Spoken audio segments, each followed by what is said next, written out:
Sebelum video ini dimulai, pastikan kamu sudah mengklik tombol like, subscribe, lonceng, dan share ke teman-teman.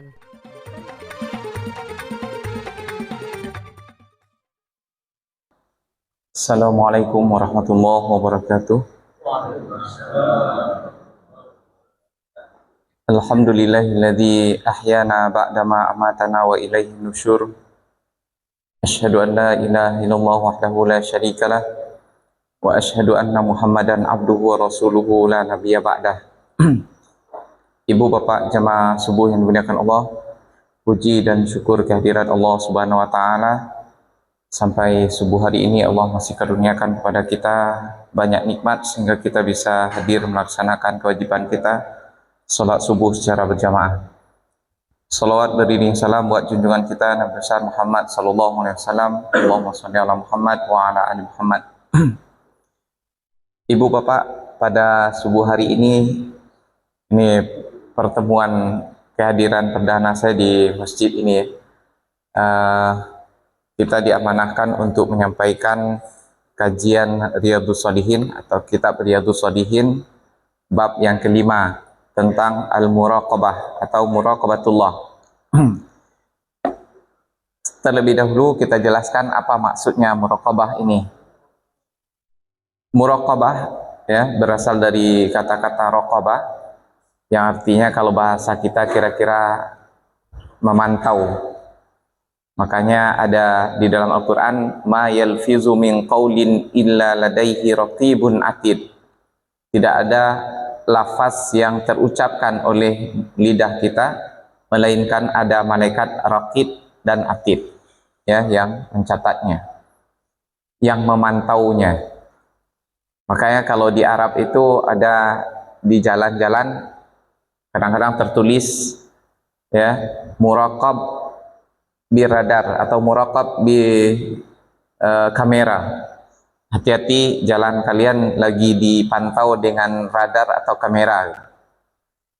Kecepatannya berlebihan nanti bisa kena tilang begitulah. Atau macam-macam perangai di jalan akan ketahuan. Sekarang ibu bapak yang dimaksudkan di sini adalah muraqabatullah, yang memantaunya adalah Allah.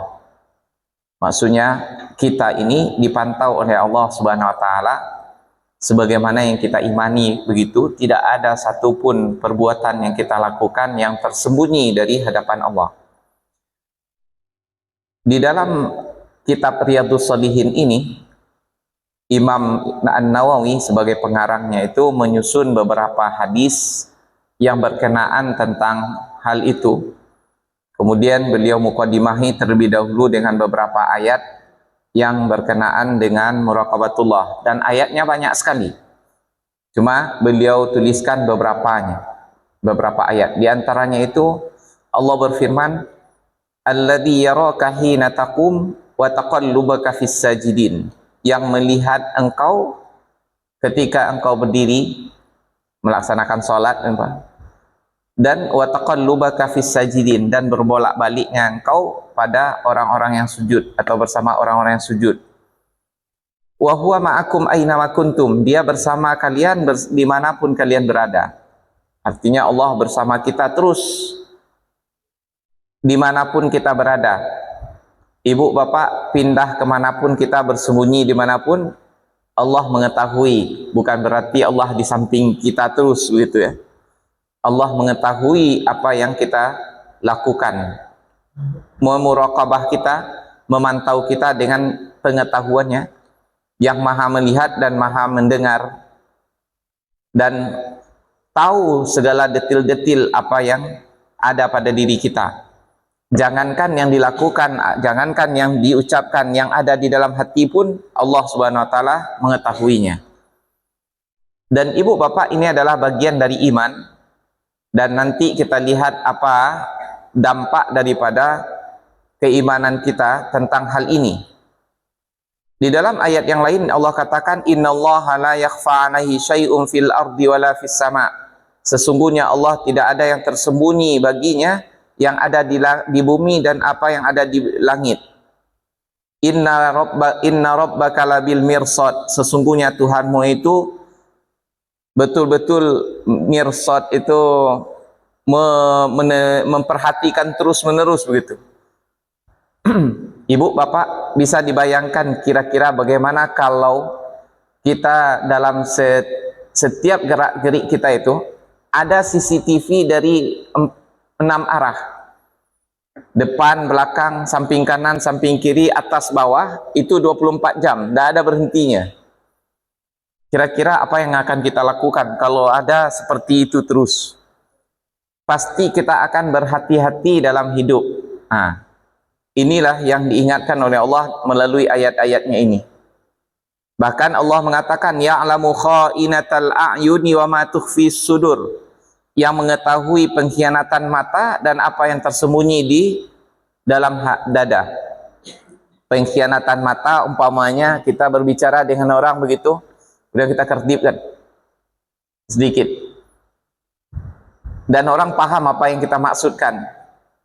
Sementara orang yang lain berbicara dengan kita mungkin teraniaya gara-gara kedip mata kita itu. Seperti umpamanya seorang raja atau pemimpin begitu, ketika dia memberi isyarat kepada bawahannya gitu, dikedipkan mata, maksudnya bunuh tuh orang itu, dia lakukan. Sebenarnya yang melakukan itu adalah yang memberikan perintah dengan kedipan mata tadi. Cuma sedikit itu Allah Subhanahu wa taala Maha mengetahui. Dan juga apa yang tersembunyi di dalam dada kita. Lebih daripada muraqabah atau pemantauan dari CCTV yang kita katakan tadi. Kalau CCTV cuma zahir yang dilihat, kalau ini sampai ke dalam-dalamnya.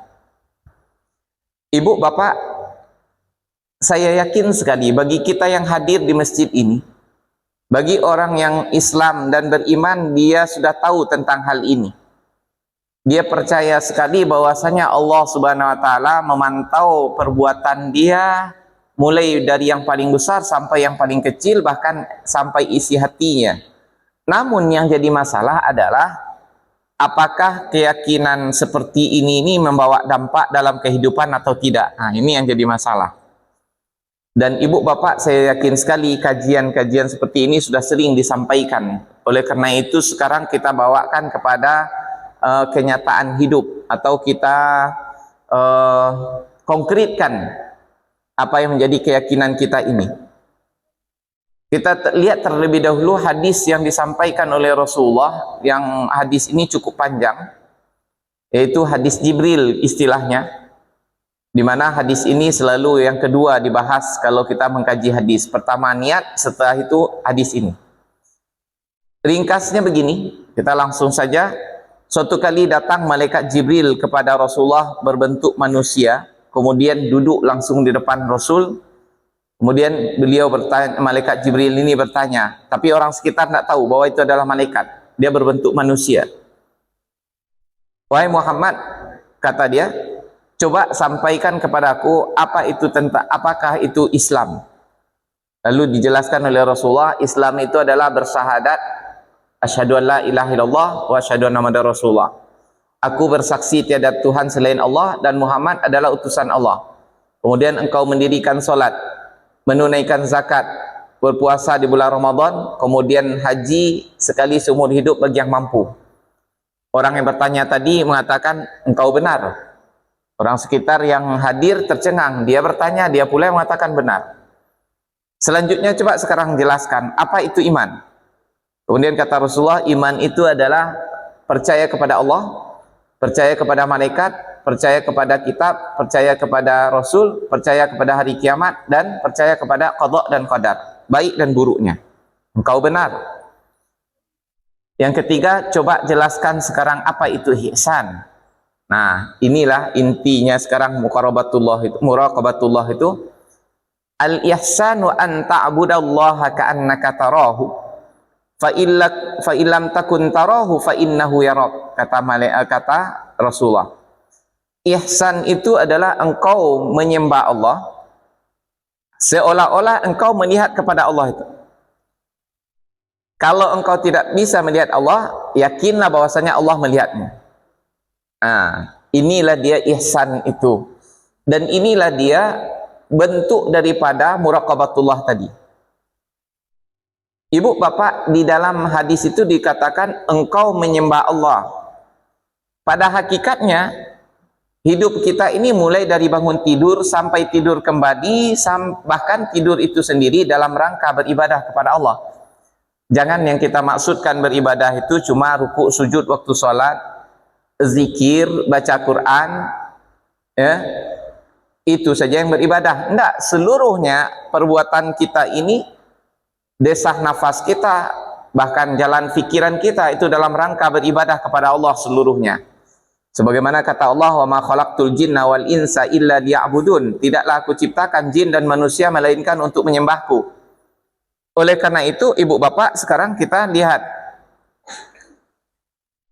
apapun dalam kehidupan kita ini dalam rangka menyembah Allah, dan tentu saja sesuai dengan kehendak Allah, yaitu seolah-olah kita dalam kehidupan ini selalu melihat kepada Allah, atau yakinilah betul-betul pasti Allah melihatmu. Kita kembalikan kepada cerita kita tadi, kalau ada CCTV 4-6 arah memantau kita 24 jam, pasti yang kita lakukan itu adalah hal yang baik-baik saja. Bahkan bukan sekedar baik, yang terbaik yang akan kita persembahkan.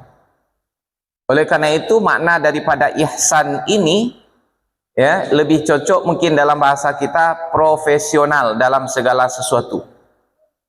Kalau kita solat yang terbaik yang kita persembahkan kepada Allah, soalnya dipantau Allahnya, dan bukan sekadar dipantau, nanti disaksikan, dipertanggungjawabkan di akhirat, dipeleteri satu persatu, mulai dari takbiratul ihram sampai salam. Begitu juga dengan ibadah-ibadah kita yang lainnya. Dan ibu bapak, bukan sekadar ibadah saja, kehidupan kita sehari-hari. Contohnya apa? Ihsan. Ada di YouTube itu, ya, dulu mulai dari tahun 2000 sampai 2000 belasan begitu, di televisi MBC Arab Saudi itu ada siaran namanya Khawatir dan Ihsan. Yaitu film dokumenter hanya seperempat jam sampai setengah jam yang diputar setiap bulan Ramadan menunggu waktu berbuka. Kalau bahasa kita ngabuburit gitu. Jadi ada siaran film dokumenter disiarkan begitu untuk menunggu waktu maghrib. Itu diputar di Arab Saudi. Dan itu dimasukkan ke YouTube, bisa kita saksikan. Mulai dari tahun 2001, 2002, 2000, terus begitu. Dan ada salah satunya namanya Ihsan. Ihsan itu dia mencontohkan bagaimana yang ihsan itu sebenarnya. Yang profesional dalam kehidupan kita sehari-hari, karena kita merasakan bahwasanya Allah memantau kita terus. Dikasihlah contoh-contoh dalam kehidupan kita. Yang paling ringan ibu bapak, contohnya ihsan itu begini. Umpamanya di rumah, Bu, kata bapak, Bu, tolong ambilkan air minum. Ibu yang jujur diambil ke gelas, kemudian diisi air, ditaruh. Itu sudah selesai, lepas hutang namanya. Tapi kalau ibu yang ihsan bukan begitu. Diambilnya gelas, kalau perlu gelas yang paling bagus di rumah. Kemudian dia tahu bapak ini biasanya sukanya bagaimana. Ada yang suka air hangat atau air dingin. Kalau yang air hangat, diambil air, dihangatkan sedikit. Kemudian ditaruh di atas baki. Kalau perlu di samping baki itu ada tisunya. Kemudian di ujung gelas dikasih pula jeruk nipis mungkin begitu. Kemudian diantarkan kepada bapak ini, kalau perlu di atasnya lagi, di sampingnya ada snack kecil begitu. Nah, dikasih taruh kepada bapak begitu. Kira-kira kalau seperti ini penampilannya, seperti yang dilakukan oleh pramugari atau orang di restoran bintang 5 begitu. Nah, kira-kira seperti inilah orang semakin paham dia dengan makna ihsan kepada Allah Subhanahu wa taala, dia akan berbuat kepada Allah melebihi daripada yang kita ceritakan tadi itu. Ya. Kalau ibunya tidak mengerti tentang ihsan, boleh jadi ibu minta minum, diambil air pakai gayung, aku minumlah. Atau pakai tempurung, kan pokok minum gitu. Hutang lapeh. Kadang-kadang kita melakukan hal tersebut kepada Allah Subhanahu wa taala juga demikian. Kenapa? Karena kita muraqabatullahnya tidak sampai kepada ihsan, cuma sekedar yakin saja itu. Percaya bahwa Allah melihat kita, selesai. Selanjutnya ibu bapak yang dimuliakan Allah, di dalam hadis yang lain Allah mengatakan, Rasulullah mengatakan, ittaqillaha haitsuma kunta. Bertakwalah kepada Allah dimanapun engkau berada. Wa atbi'i sayyi'atal hasanata tamhuha. Dan ikutilah perbuatan jahat atau perbuatan salah dengan perbuatan baik. Itulah yang akan menghapuskannya. Wa khaliqin nasa bi khuluqin hasan. Dan pergaulilah manusia dengan akhlak yang baik. Pergaulilah manusia dengan akhlak yang baik. Ibu bapak yang dimuliakan Allah, kalau kita tadi berbicara tentang pemantauan Allah kepada kita, dalam masalah ibadah kita, ini sudah merupakan hal yang wajar. Tetapi dalam kehidupan kita sehari-hari juga mesti hal ini dipahami dan diyakini serta diamalkan. Manusia atau kita orang beriman untuk masalah ibadah mahdhah seperti di masjid ini baca Quran, zikir segala macam tidak perlu dipertanyakan, tetapi yang menjadi masalah sering dalam muraqabatullah ini adalah muamalah sesama kita, interaksi sesama kita, ini sering terkena. Interaksi dengan alam semesta ini kita sering salah. Kita kasih contoh satu persatu ibu bapak. Wa khaliqin nasa bi khuluqin hasan. Pergaulilah manusia dengan akhlak yang baik. Kita, sesama kita ini tidak boleh saling menzolimi, tidak boleh saling menyakiti. Apa yang menyenangkan kita juga harus kita lakukan supaya orang senang. Dalam kesehari-harian kita banyak juga ayat-ayat Al-Quran, hadis-hadis yang mengatur tentang kehidupan ini, tetapi karena tidak kita yakini bersamaan dengan muraqabatullah, maka tidak terlaksana dalam kehidupan kita sehari-hari. Saya kasih contoh-contoh yang ringan-ringan saja, yang kesehari-harian kita, bagaimana bentuknya kita tidak mempunyai muraqabatullah dalam hal ini. Di masjid-masjid pada hari ini, manapun masjidnya, terutama sekali masjid-masjid besar itu diberikan fasilitas atau disediakan fasilitas yang semakin bagus. Di Padang ini contohnya paling Masjid Raya, Masjid Al-Hakim, Masjid Mujahidin, Baitur Rahmah, Masjid Semen Padang, Masjid Nurul Iman yang besar-besar itu disediakan toilet bagus, bisa mandi, bisa buang air besar, buang air kecil untuk berwudu, bersih, wangi, ya, tidak ada bayarnya. Kalau maupun bayar, infaknya ala kadarnya, siapa yang mau saja, tidak ada diminta. Pokoknya kalau kamu masuk dalam bayar, tidak ada begitu. Dan yang masuk ke dalam itu, kita yakin sekali tidak ada orang Yahudi itu sudah masuk dalam. Tidak ada orang Kristen numpang ke sana. Apalagi orang Hindu, Konghucu, Buddha. Tapi coba lihat di dalamnya itu. Saya karena berkeliling terus ke masjid itu, selalu saya masuk ke dalam toilet. Sudah mandi gratis, sekedar membuang kulit sampo saja gitu. Bungkus sampo, sabun. Nggak mau ke tong sampah, padahal tong sampahnya sudah ada di situ tuh. Bahkan sudah tertulis di situ, jangan buang sampah sembarangan dan jangan buang puntung rokok. Lihatlah kalau nggak percaya kemana-mana, banyak puntung rokok di situ. Hari Minggu, beberapa minggu yang lalu saya di masjid, namanya Masjid Iman, di Jalan Veteran Katapiang situ. Nah, di depannya pas kita jongkok itu di depannya betul tertulis jangan buang sampah dan puntung rokok. Di bawahnya puntung rokok bahkan abunya masih ada. Artinya orang sebelum saya masuk ke dalam tuh pada subuh. Kalau ada orang sebelum saya masuk, setelah orang yang merokok itu pasti sudah tersiram abu rokok itu. Padahal di depannya itu betul tertulis begitu. Ibu bapak yang dimuliakan Allah, ini yang masuk ya, yakin saya tidak ada orang Yahudi Palestina datang ke situ loh. Tidak ada orang Hindu, Buddha, Konghucu, pondok datang ke situ. Orang Muslim juga tuh yang mau sholat. Tapi begitulah perangai kita. Nggak ada terwujud ke dalam kesehari-harian kita rasa muraqabatullah tadi itu. Padahal ibu bapak yang dimuliakan Allah, kalau kita paham tentang hal ini, bahwasanya seluruh perbuatan kita akan dipertanggungjawabkan sedetil-detilnya di hadapan Allah nanti, nggak akan mau kita melakukan hal itu. Oh, menurut kita itu adalah perkara kecil. Oke, perkara kecil. فَمَنْ يَعْمَلْ مِثْقَالَ ذَرَّةٍ خَيْرًا يَرَهُ وَمَنْ يَعْمَلْ مِثْقَالَ ذَرَّةٍ شَرًّا يَرَهُ. Tiap sebentar kita dengar imam membacakan ayat itu. Maka siapa yang melakukan perbuatan baik walaupun sebiji atom, dia akan menerima balasannya. Dan siapa yang melakukan perbuatan jahat walaupun sebiji atom juga, dia akan menanggungkan akibatnya.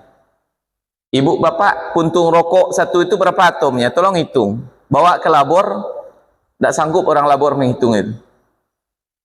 Satu bungkus sampo atau sabun, berapa atomnya itu? Kadang-kadang pikiran kita kan ada petugasnya itu. Memangnya petugas kita bayar? Walaupun kita bayar, bagaimana cara pikiran kita? Bahwasanya di dalam ayat Al-Quran juga mengatakan innallaha yuhibbut tawwabina wa yuhibbul mutatahhirin. Sesungguhnya Allah mencintai orang bertaubat, mencintai orang yang bersih, yang suci. Dari kecil belum kita TK, semua orang sudah hafal an-nazafatu minal iman. Kebersihan sebagian dari iman, tetapi hal yang kecil ini saja umat Islam tidak mau melakukannya. Enteng saja begitu, melakukan perbuatan salah. Kenapa? Menganggap hal itu adalah sepele saja. Jangankan yang nampak begitu, di dalam hati Allah tahu. Nih salah satu contoh yang kesehari-harian kita baru ibu bapak. Kita contoh, kita kasih yang seharian saja lah. Jangan kita contoh yang ke Amerika sana yang mau ngambang-ngambang gitu. Kalau tidak percaya, nanti malam jalan lah. Nanti malam minggu nih. Dia setiap malam, tapi malam minggu berlebihan. Lewat dari Ampang ke simpang Lubuk Lintah itu, dari Ampang sampai ke Andurieng. Nanti malam, coba kan kalau tidak percaya. Apalagi nanti malam minggu. Di kiri kanan tuh orang kan jualan tuh. Karena ini pengalaman saya setiap malam itu. Ada orang jual gorengan. Berhenti itu Pajero, Avanza, Innova di depan gorengan tuh. Sampai jalan macet begitu. Menunggu membeli makanan di samping itu. Apa salahnya? Carilah tempat parkir dulu. Mobil kita besar nih, orang mau lewat juga. Kenapa? Tidak ada keyakinan bahwa Allah memuraqabah perbuatan kita itu, dan itu semuanya akan dihisap nanti di akhirat. Santai saja orang terhalang begitu. Bahkan sampai macet begitu, sudah ditintin orang, dibilang orang tidak paham. Ibu bapak yang dimuliakan Allah, oleh karena itulah kalau kita baca di dalam Al-Quran bahwasanya Allah فَالْيَوْمَ نَنْسَاكُمْ كَمَا نَسِيتُمْ لِقَاءَ يَوْمِكُمْ هَذَا. Pada hari ini kami lupakan kalian sebagaimana kalian melupakan pertemuan di hari ini. Kalau tidak peduli, tidak dipedulikan pula oleh Allah nanti di akhirat.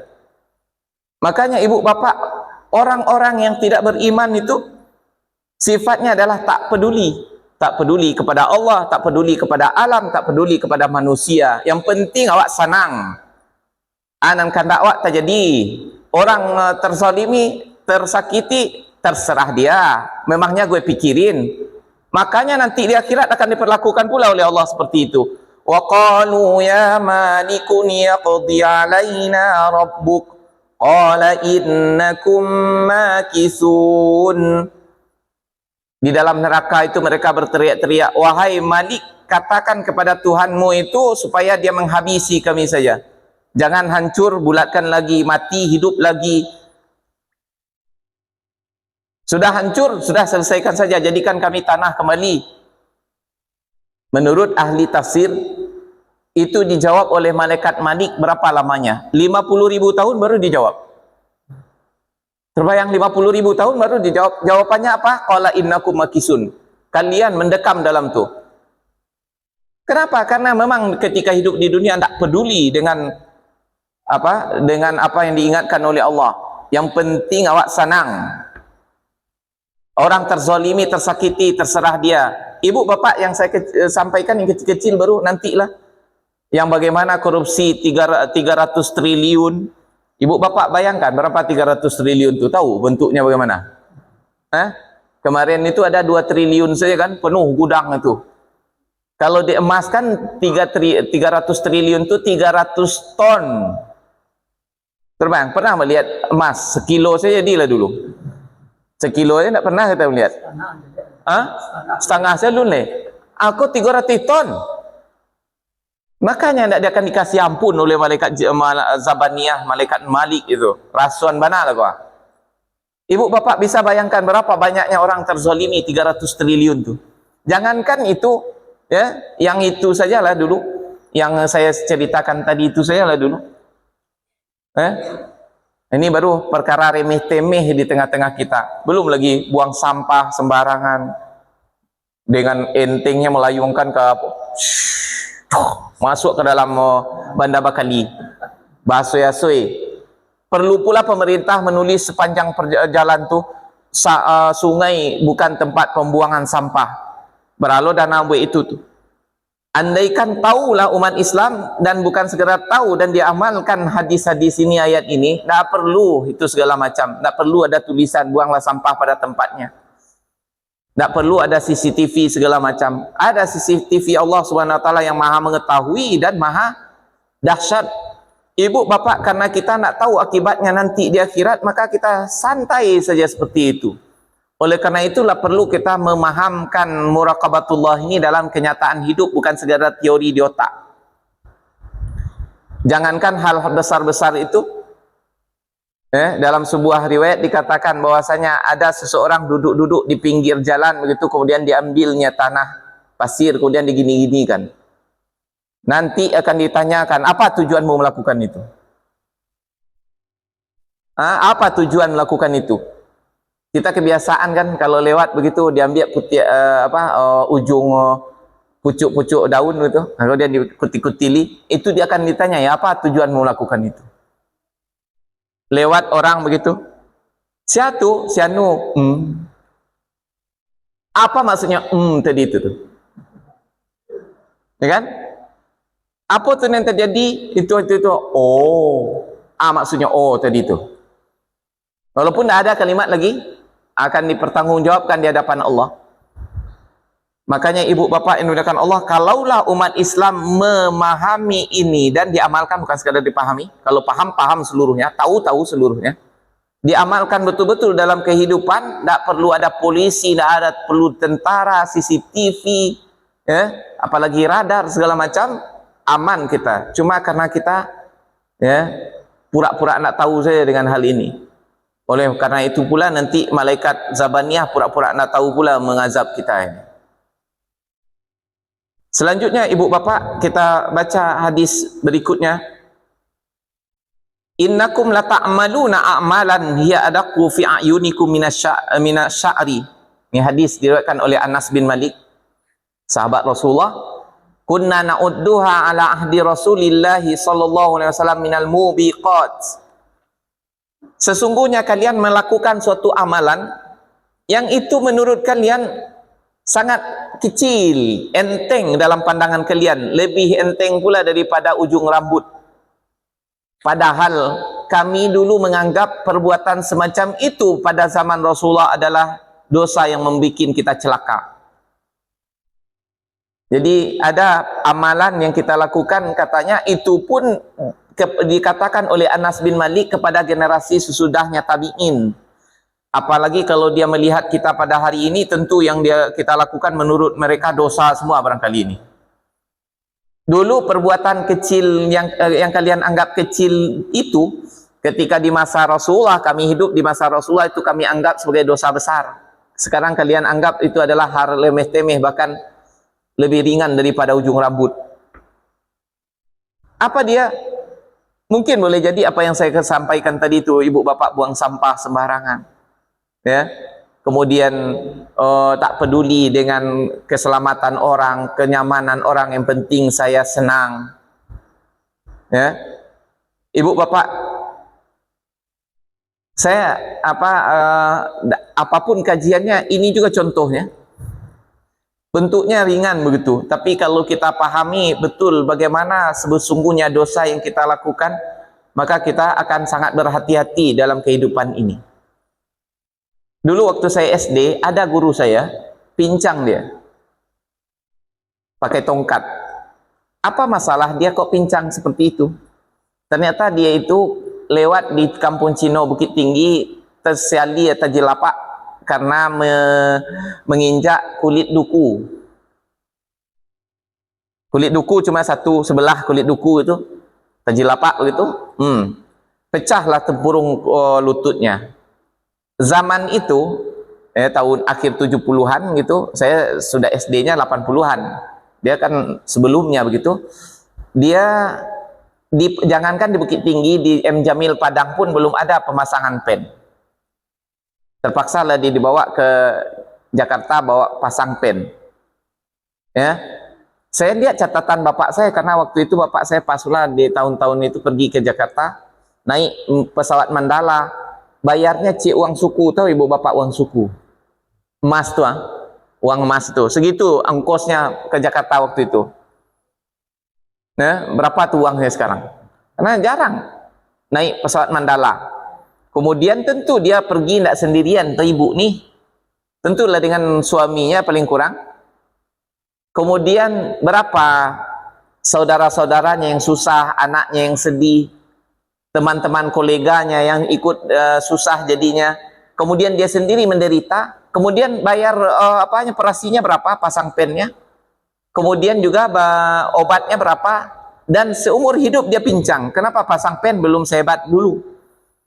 Di Mesir juga ada teman saya, Ustadz Akmal, dia pasang pen juga, sampai hari ini ada pen di kakinya itu, tidak sesusah itu karena sudah maju.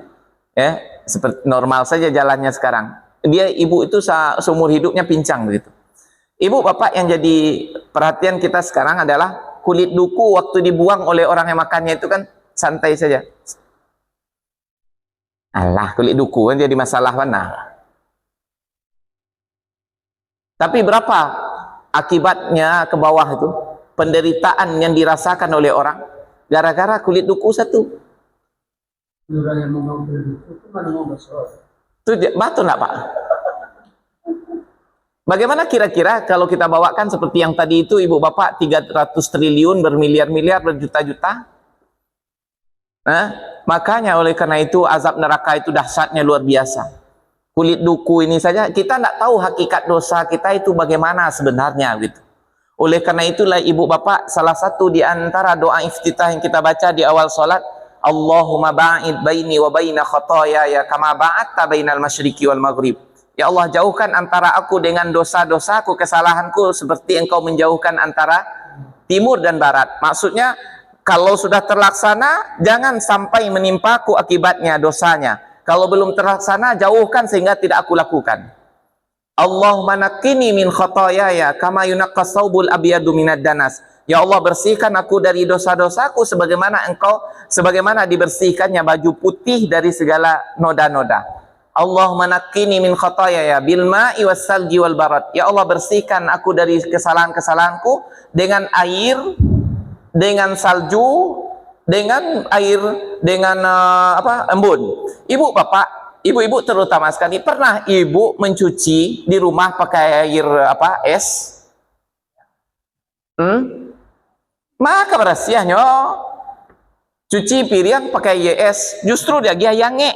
Ini kita berdoa, ya Allah, cucilah dosa-dosaku dengan air, dengan salju, dengan air embun. Apa maksudnya kok?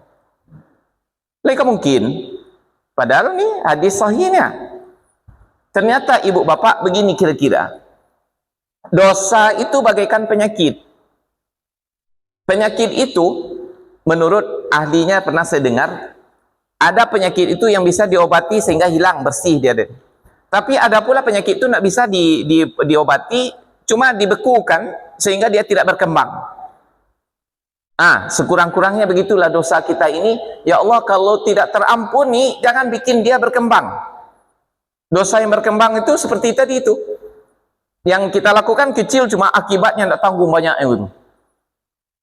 Ibu bapak bayangkanlah umpamanya seperti artis, udah lama dia mati dulu, sampai hari ini gara-gara dia itu orang berpikiran cabul juga baru berjoget-joget, dan bukan satu orang, jutaan orang melakukannya itu. Berapa banyaknya aliran dosa terus menerus sama dia itu. Oleh karena itu kita mohon kepada Allah, ya Allah, kalau pernah terlanjur aku melakukan dosa, ya Allah, kalau tidak terampuni, bekukan ya Allah, sehingga tidak berkembang-kembang terus begitu. Igsilni bil ma'i was salji, dengan air salju, sehingga dia tidak berkembang dosa tadi itu. Tidak terbayangkanlah kalau dosa itu berkembang tadi itu, ya. Mungkin kita menganggapnya cuma kecil, tetapi nanti di akhirat kita lihat segunung gadang. Oleh karena itu pula amal ibadah kebaikan dilipat gandakan oleh Allah sebanyak-banyaknya. Boleh jadi orang cuma bersedekah cuma 1000, tetapi kalau yang baik-baik ini, kita minta dikembangkan oleh Allah. Nanti datangnya sebesar gunung Uhud, kata Rasulullah. Ibu bapak, takut saya kepanjangan betul nanti ini.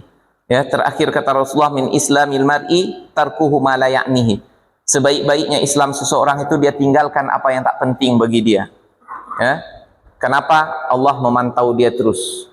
Andaikan satu pengajian ini saja ibu bapak dipahami oleh seluruh orang Padang sajalah dulu, tidak usah seluruh orang Indonesia, tidak seluruh orang Muslim, seorang Padang saja, dan diamalkan, bukan dipahami tapi sekedar dipahami, tapi diamalkan juga, saya yakin sekali berubah wujudnya Padang ini. Program apapun yang dibikin oleh pemerintah jalan dengan lancar. Mari kita rebut kembali Adipura.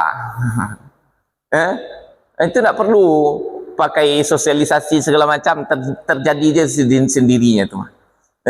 Ini kan ada sekarang slogan, mari rebut kembali Adipura, jangan sampai Adipura-pura. Adipura-pura yang didapat nanti.